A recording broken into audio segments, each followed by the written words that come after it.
I mean, there's just this brilliant level of comedy involved in car parking on a Sunday morning now, where you've got this fantastic team of guys and ladies that are out in the car park with these massive foam hands pointing.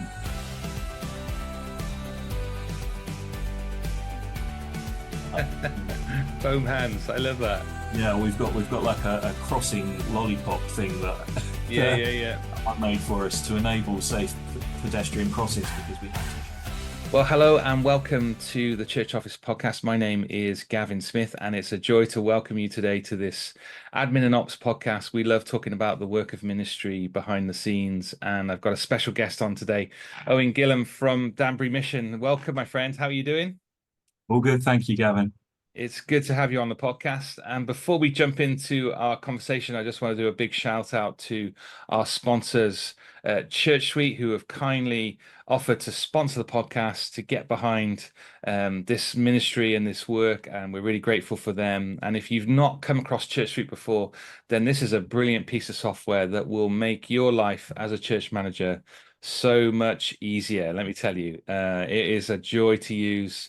It will help organize things. It will help coordinate things. It's great with communication. There are multiple modules that you can use. This isn't just a church database. This is far, far more than that. It is a discipleship tool. It is a tool for the office. It is a tool for group leaders and pastors to care for people. It brings great process, and so we highly recommend it, and we're grateful for our partnership with the guys at Church Suite. So please check it out at churchsuite.com. All right, Owen, on to today's podcast, mate. It's great to chat to you. Owen and I met when I came and did a bit of a kind of a back office review. I guess that was probably almost a year ago now, is it? Yeah, probably approaching that, I would have thought. Yeah. It's probably been something like that. And Simon Medcroft and I spent a bit of time together at the FIC conference and connected. And I came over and spent a couple of days with you guys at the church. It's a fantastic church, isn't it? Owen, fill us in. Tell us a little bit about the church. So we're based in Danbury, which is on the outskirts of Chelmsford in Essex. Chelmsford's a relatively new city, so a growing kind of population. But as I say, we're on the edges of the city, in a little village, which is kind of weird having a big modern church in a little village in the middle of the countryside. But the church is big, is growing. We've just moved to 2 Sunday morning services in order to accommodate people, just because things were getting a bit crowded on a Sunday morning service.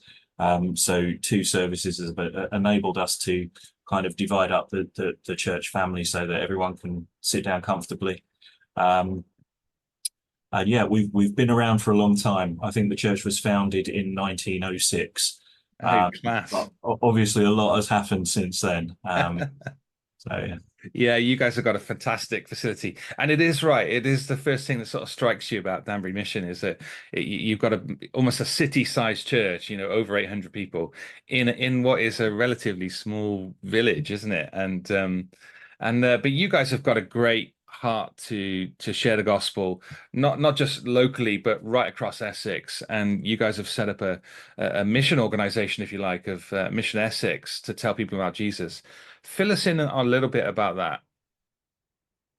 So yeah, Mission Essex was formed in, I think it was 2021, September 21. Just because we were finding more and more that smaller churches that were struggling in one way or another throughout Essex were coming to us for advice and guidance on a whole range of things, whether that was kind of help with preaching and pastoral issues and mentoring, or whether it was more operational things and administrative issues that they were facing. They were coming to us for that advice. And it felt like, given that the amount of inquiries we were given, it felt timely to try and maybe formalize our response to those requests for help. Yeah, it's a great thing. Simon Medcroft is leading that, and you've adopted some churches, you've planted churches, the whole concept of revitalization, which is becoming more and more a thing in the UK, where churches are getting to lower numbers and are asking for help. And there are bigger churches that are stepping in, and I know we've been involved in a couple of cases. And so you guys have got a great heart. So if you're listening to the podcast, please check out their websites. Please find out a little bit more about them. It's a really interesting model, and I love their passion to reach Essex with the gospel. It's almost like that is your mission field, isn't it? You've identified that as your mission field. You're working Absolutely. with other churches and doing all that you can to spread the gospel. Yeah, I mean, I think I can't remember the statistics off the top of my head, but I think one of the things that we found in relation to Mission Essex is that we're in a really good position in terms of population growth, but Essex is not well. Churches in Essex are not well represented. Mm. There are quite a few smaller churches, but on the whole, the growing population in Essex isn't equally served by a growing population of churches. So, if we can help in respect of church growth, then that's definitely something that we want to do. Yeah, it's great. And so you've got a big team on site, haven't you? And we know, as you know, and a number of our listeners know that operations and administration is absolutely essential. And I think it's essential whether you've got a church of 800 or you've got a church of 20. The kind of gifts that you have and I have and others in churches serving, these are essential, aren't they? And you came into your role as the operations manager 2019, I think you said. Yeah, that's right. September 2019, I started. So just got in before COVID kicked off. Little introduction and then straight into something. Tell us Yeah. what did you do before coming into church? Like, how did you end up in this kind of role? My background's predominantly in education, the education sector. Prior to that, I spent a bit of time working in theatre, bizarrely. Yeah. But after that, moved into education probably in around 2001, I think. Yeah. Kicked off working in support services in education, and worked in middle management and senior management within the college and higher education sectors, managing everything from student support, safeguarding, student finance, accommodation, Yeah. Development of learning resources online, a bit of kind of website development and that kind of thing, sort of online work, learning environments. Through to I did some teaching latterly in my time in education as well. So yeah, a lot of Yeah. well, probably anyone that works in education will recognize the story, but you tend not to do one thing if you work in education. You tend to do an awful lot of everything. Yeah. Yeah, it's true. And have you found that those skills and those things that you were refining in education have come into the church workplace now? Yeah, absolutely. I mean, I guess there's a lot that we do within churches that is kind of, I mean, the church is a teaching environment essentially, isn't it? Yeah. So there is an awful lot of crossover.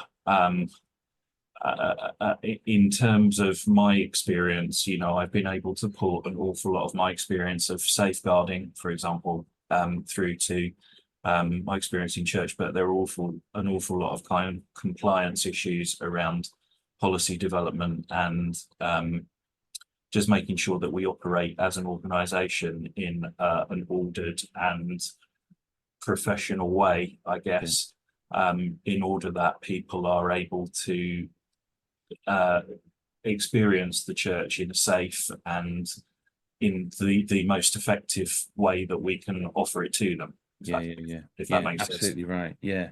And I think it's true, isn't it, for operations managers or church managers, however, there's lots of different job titles around this.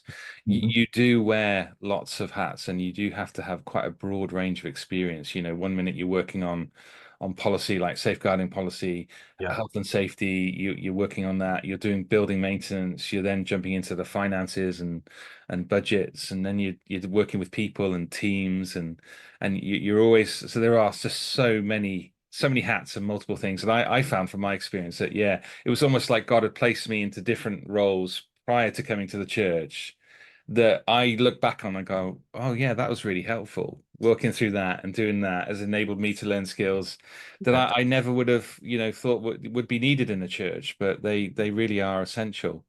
Yeah, Um, I really recognise what you're saying there, and I feel similarly to how you've just expressed that.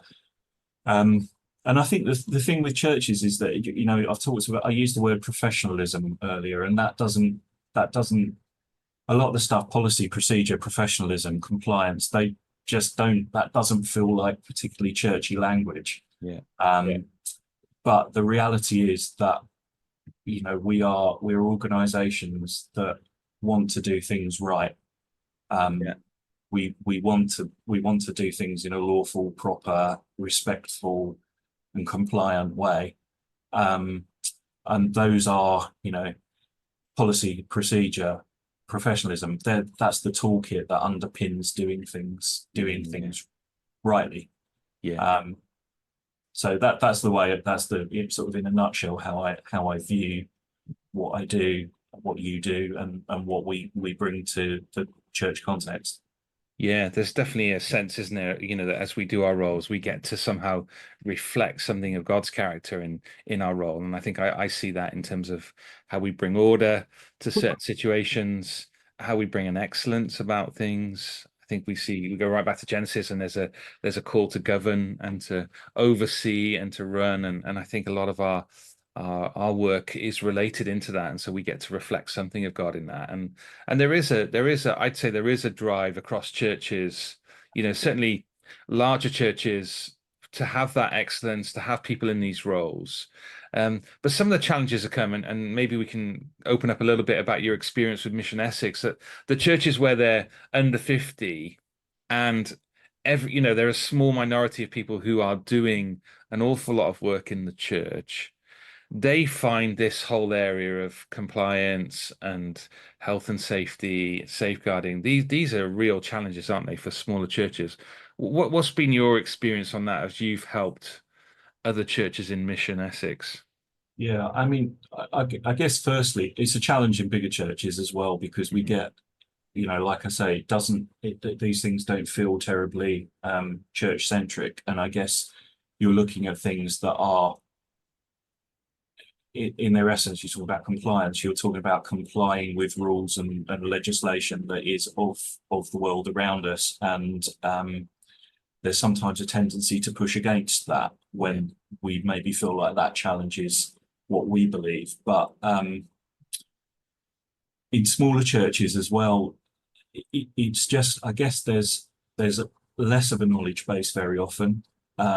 There's a lot of responsibility put on a smaller group of people, which is really really challenging, particularly where those people are probably not employed by the church. So they're kind of balancing those responsibilities in the church against what they're doing on a day-to-day basis to make ends meet. And in terms of, I guess in terms of making those things, embedding the kind of operational infrastructures that we're talking about, that then becomes really difficult when you've got a limited number of volunteers who probably have some experience of those things, but maybe it becomes more difficult, certainly, to explain to those people, find time to explain to the people that are actually doing the work on a weekly basis why we need to do something in a specific and compliant way. So yeah, it's fraught with challenges, really. I mean, there are some positives there as well. If you're working within a smaller church, to some extent, it's far easier to roll out training, for example. So yeah, there are definitely some positives. But yeah, our role in Mission Essex, or one of our roles in Mission Essex, is to equip churches with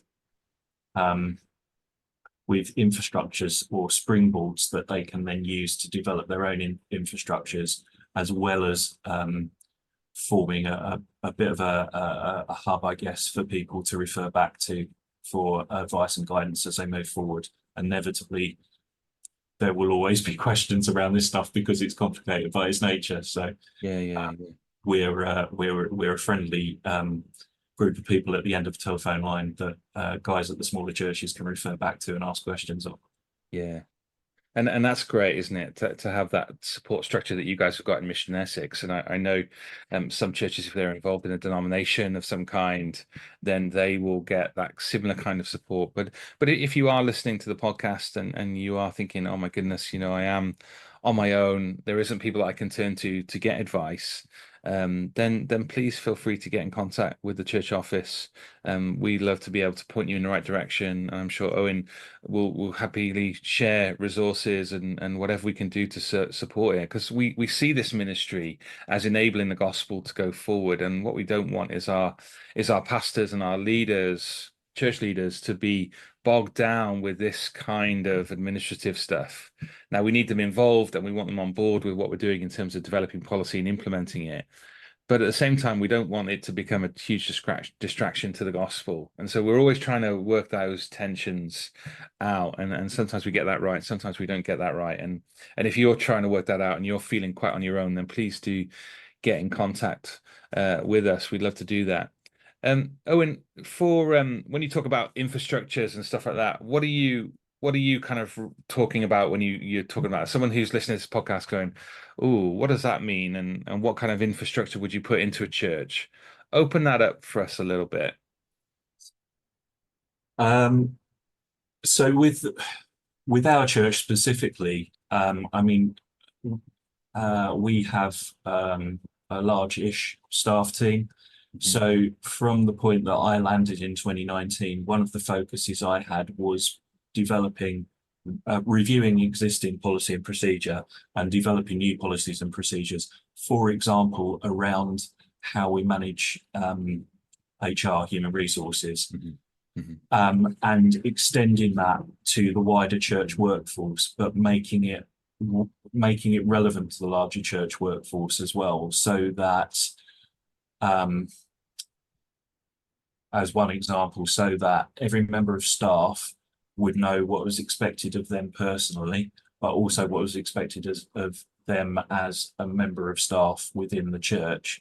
Yeah. That then translates across to your voluntary workforce by making sure that actually people aren't making broad assumptions around what it is that we're asking them to do as a youth leader. They have a kind of specific role overview that can guide them, but also can refer back to a set of expectations that we have in terms of behaviour, in terms of conduct. Yeah. And that's not, I'm not that's good. Stick to beat people with there. It's a tool for people to help them develop their understanding and actually help them make decisions about whether the voluntary work that they're entering into, the ministry that they're working or intending to work within, is the correct ministry for them. Yeah. With other smaller churches, I think one of our big focuses has been safeguarding. What we've found is that that's something that smaller churches really struggle with, particularly the safer recruitment elements of safeguarding responsibilities, notably DBS check-in, because it's administrative drudgery, and it has to be done. It has to be done in a particular way, and the churches that we're working with just don't have the resources administratively to make that happen. So we've supported to put in place processes using Church Suite, funnily enough. So we've used flows within Church Suite. We've worked with the way that the smaller churches within Mission Essex are using Church Suite, and we've built flows for them to help them manage and track the DBS check-in process. So that's one of the infrastructures that we're talking about. But other things like our facilities manager, Trevor, has been very involved in supporting churches around buildings related issues, compliance issues, making sure that, for example, they've got up-to-date fire risk assessments, evacuation processes in place, that they make sense to everyone. Everyone's effectively trained and so on. So the infrastructure, I guess the infrastructure with us, it has been very much focused on making sure that as a staff team, we're doing things correctly, and that can then bleed out to the broader workforce and the broader church environment. With the smaller churches, it's been more about addressing specific issues that they're facing and struggling with, to try and make sure that they're able to be compliant, but also doing that in such a way that it's not just a box ticking exercise, that it's actually meaningful and useful for them. Yeah. And that's essentially right, isn't it? You know, we often say to smaller churches, like, take a step back and let's look at the kind of ministry that you are doing or you want to be doing. And then let's go back and say, right, what do we need to have in place? And I think people just, you know, they hear something, another church is doing this, another church had to, I don't know, get some sort of system in place for this. Right, what are we going to do? And there's a little bit of panic, there's a little bit of, and you're like, whoa, let's slow down a little bit and let's just take stock about it, take a step back and say, right, what do we need? And I think the stuff that you're talking about, role descriptions and stuff like that, these small little things are so helpful in smaller churches to understand the scope and the responsibility that we're giving to somebody and asking them to do. And then we've got a checkpoint to be able to go back and review it and see how they're doing and what kind of support they need, you know, more support they might need. I mean, one of the things that I'm going to be working on in the next little while actually is, thinking back to when I worked in education, something that we developed was a student health check. So when we noticed that there was a lot of attrition around adult students within education, so people would start courses and essentially drop out of those courses within the first few months because they didn't have in place what they needed to succeed. So we developed what we call a student health check, which looked at basically the person's ability to meet the rigors of being in education. What we're now looking at doing within Mission Essex is I'm putting together a church health check effectively, where we can test, in inverted commas, it's not actually a test, but test what the church already has in place, how robust that is, identify gaps and difficulties that they might face around what they already have, but also identify what they don't have, and then formulate an action plan. At the moment, it feels like we're very reactive within Mission Essex. What we want to be is more strategic, I guess. Yeah, I think that sounds great, and I think churches, you know, are going to be blessed, and it's going to be so helpful. And you're right. It's conversations around structure and policy that's so important. That it isn't just I need this policy, tick box done. Nobody in the congregation knows about it. Nobody who's relating to that policy understand it. We've not done any training on it. So understanding our context, being able to have the right things in place that are appropriate. And we chat to a lot of churches who don't have any kids, so they don't think they need a safeguarding policy. And it's the first thing we, you know, but it's like, actually, we need to take a broader picture of this. So we need to create a safe environment for everyone, and not just to focus on kids. And you've got older members typically in these smaller churches who also need to be safeguarded. So it's start trying to challenge those mindsets and those thinkings. And governance just moves on, and it gets harder, doesn't it, as well? That's the reality. You're so right with what you've said there as well. That there's yes, there's the tick in the boxes side of things, where you need, you know, the Charity Commission says if you're a church and you're a charity, you have to have safeguarding policy in place. Box ticked, you've got that in place. But if no one knows how to use the procedure that sits around that policy, you know, you're in no better position than you were without having the policy, actually. So we've been at pains to make sure that that what we're doing with those churches is meaningful. If we develop a policy, that policy has to be embedded properly and it has to work for the church. and be effective in looking after people. And in terms of safeguarding, you're absolutely right. Again, you're not just looking at kids there, you're looking at the broader church. And I mean, we notice that the majority of our safeguarding referrals, I'm designated lead for safeguarding, the majority of the issues that are escalated to me aren't actually to do with children, and don't actually come from Sundays. Yeah. They come from all of the broader ministry work that the church is doing, and very often, actually, they don't end up even being safeguarding issues. They end up being longer term, complex welfare needs, that relate to the ability of often older people who are no longer able to look after themselves, or aren't having their needs met in one way or another. So it's people hear safeguarding and think kids, and it's my point was, it's not, you're absolutely right, it's not always just children.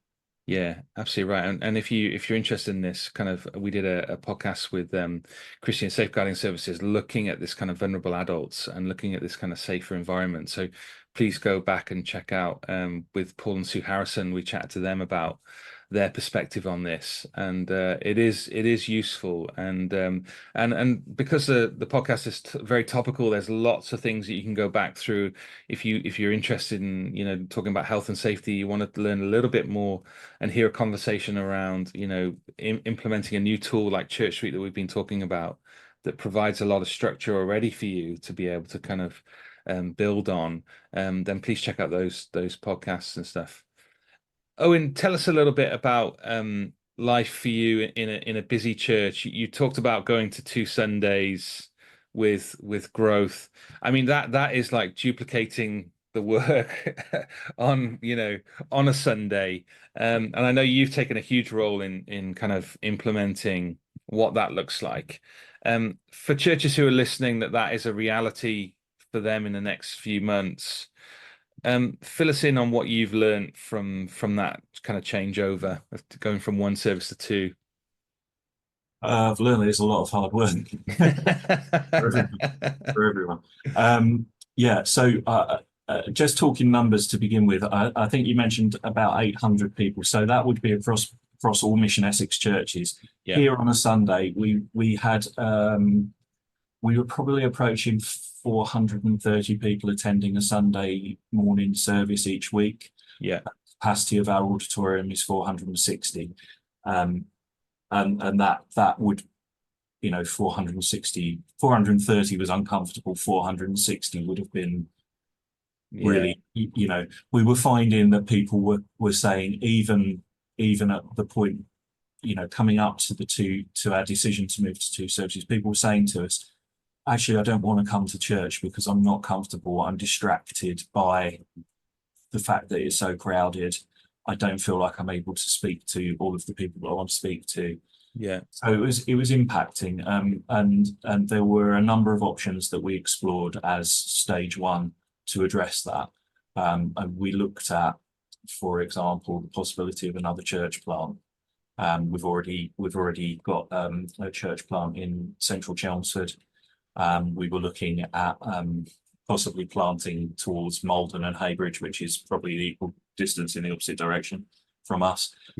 But that's a very expensive thing to do. And in terms of what we would gain from that, I think that would have enabled probably about 60 people to move to a church plant, which wouldn't have made things all that much more comfortable.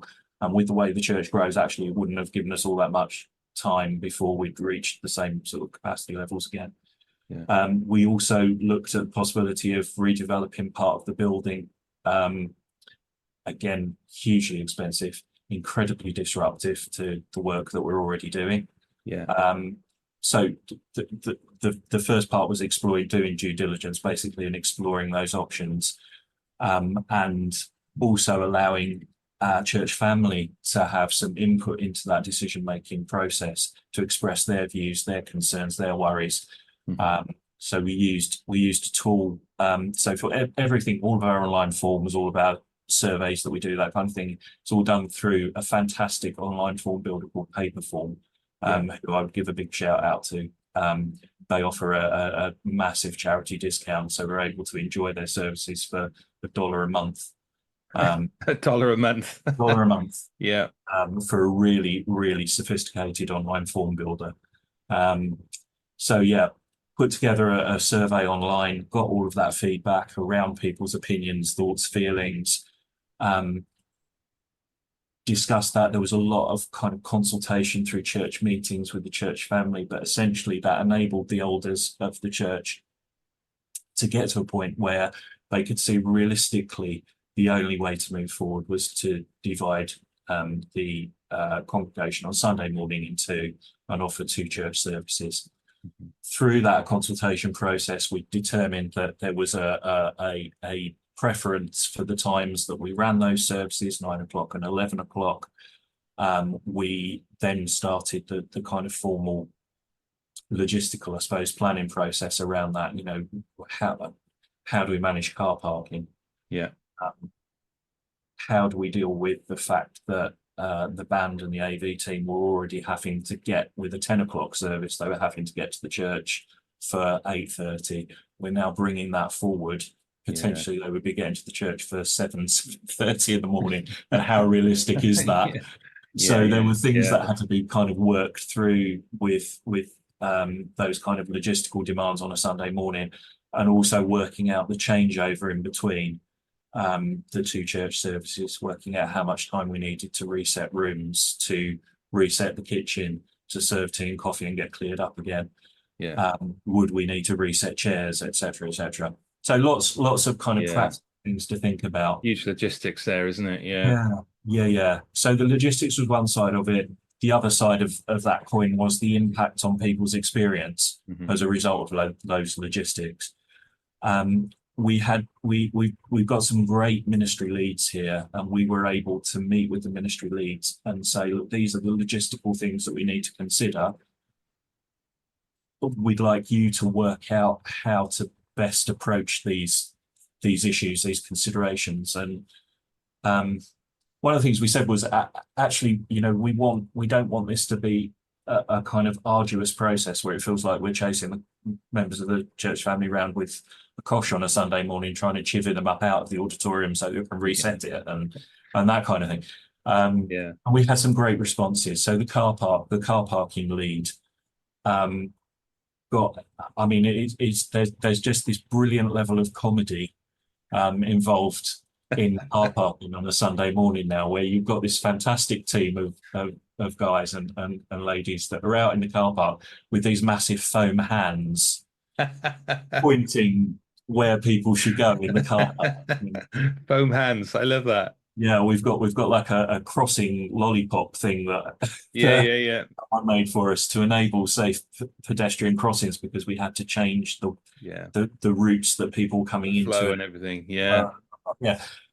So that, you know, the ability of ministry leads to just kind of bring fun to this process was really important, and for them to feel supported and included in doing that was really important. I think it was vital that we didn't just dictate and say, this is how it's going to be, this is how we're going to do it. To actually be able to say to our ministry leads, you're a big part of this picture and we need your support in doing this, and we want you to take some ownership of it, was really important and really helpful. That's great. That I love the fact you're bringing life and fun into that, you know, and just thinking about that in the car park. Having driven in your car park, great. Just seeing people with giant foam hands is great. And this bit here you touch on is so much of the job, isn't it? It's people focused. How do we care for people when they come on a Sunday? How can we, you know, ensure that they get the best experience? We want them to hear God's word. We don't want them to be distracted by all these things that are going on. And yet at the same time, you are building teams, working with leaders, hearing their thoughts, working out a plan together. This is all the people part of the role, which sometimes gets a bit forgotten about when we talk about governance and compliance and structures. Actually, this is a real people thing. So you can't sit behind your desk and do this. You Yeah. got to be out there chatting to people. Yeah, and look, I mean, let's be under no illusions. Compliance and policy and procedure doesn't set anyone's heart on fire. Well, Yeah. actually, I quite like it, but you know, most people glaze over when you start talking about this stuff. And I was quite surprised when you said, "Owen, can you talk to me on a podcast for an hour about compliance?" I was like, really? You must be Uh, joking. but yeah, um, but yeah, if you just impose things, I mean, there are some things that yes, you have to just run with because we have to do certain things in a particular way. That is the nature of compliance. But you still have to bring people with you on that. Yeah. You can't just well, you can just dictate, but if you do that, you end up with potentially quite a lot of alienated people that don't really understand why you're doing what you're doing. Yeah. I mean, that's something I learned from education. The colleges that I worked in, or most of them anyway, were great at involving staff in the strategic development and the planning of what the college was doing and how it was doing it. And I think that carries over to any organisation actually. If you can take the people that you're working with you and involve them in processes and not just dictate, then Yes. that's a really powerful thing to do. Yeah, great. Yeah, really good, Owen. And if you're listening to this as a pastor or senior pastor even, to the podcast, please engage your, administrative team, whether it's voluntary or whether it's someone in a paid role, in this whole area of compliance. Don't just disregard it as, it's that, annoying thing that we have to keep on coming back to, but actually this is an important part of gospel ministry. And we as administrators and operations people can see the link between policy and the gospel. And so please give people time and room who are working in these areas. They want to serve the church. They want there to be excellence. They want to get behind your ministry and the gospel. These aren't conflicting. These are there to work together to support. And I think often I find pastors who don't give any time to thinking about this, any room in meetings to chat these things through. So if you are listening to that, then please let me push back a little bit and challenge you to engage in these topics and make the life of those in operations easier. And I'm not saying don't challenge it and don't push back when you're thinking, when I get excited about doing a fire drill on a Sunday morning, not everyone is getting excited about that prospect. But again, these are things that we need to be doing to care for our churches and care for our kids to ensure that if in a situation where there is a fire, we can get everyone out safely. And these are all the little tensions that go on in the background, aren't they, with leaderships and trustees but we want there to be this sense of order and excellence in everything that we do. Owen, any other top tips before we call it a day on the podcast? Anything that you would share that you think, oh, this would be a bit of wisdom for someone listening? Um, I guess things that I've learned over the last little while, and I think this kind of comes from our experience of COVID, is that there's a real, things can often seem tiresome and difficult and like unnecessary hard work, but actually use the experience and see the opportunities in that. We did an awful lot of risk assessing during the pandemic, which I came into the job having a real love for risk assessments. I'm quite unusual in that way. Yeah. And COVID killed that love of risk assessments. Yeah. But actually that gave us an opportunity to address what we were doing and the way that we were doing things and built a platform from which we can develop things in the future. Yeah. So don't be disheartened by what sometimes seems like a kind of antagonizingly painful set of processes that are often imposed by people, structures, organizations that don't have a great understanding of the church. Use that as an opportunity to look at what you're doing and build a platform for the future. Yeah, that's really helpful. And I think it's often I've met two churches who church managers have worked diligent in these areas, particularly around the area of HR and volunteer roles. And they've had situations where things have gone wrong, and the fact that they had done the hard work years ago in bringing right policy and procedure and training, they were able to show, and that stuff that they had in place was able to help them to navigate through what were some challenging situations. And meeting pastors in those churches going, I am so grateful for that work that was done. I didn't really even know how important it was, but it made a huge difference in the scenario that we find ourselves in now. And so if you are, as Owen has said, you are involved in this policy and procedure, you're involved in governance and compliance, this serves the church massively, and be encouraged to know that what you're doing is great. And yeah, we want to do it in humble hearts and we want to serve. But yeah, this is stuff that really does make a difference in church life when stuff does go wrong, and you realize it at that point, don't you?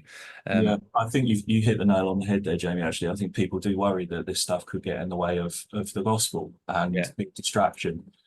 But actually, the far greater risk is if something goes wrong, what will happen as a result of that going wrong if you don't have policies and procedures in place is a far greater risk to the gospel and the work that churches are doing.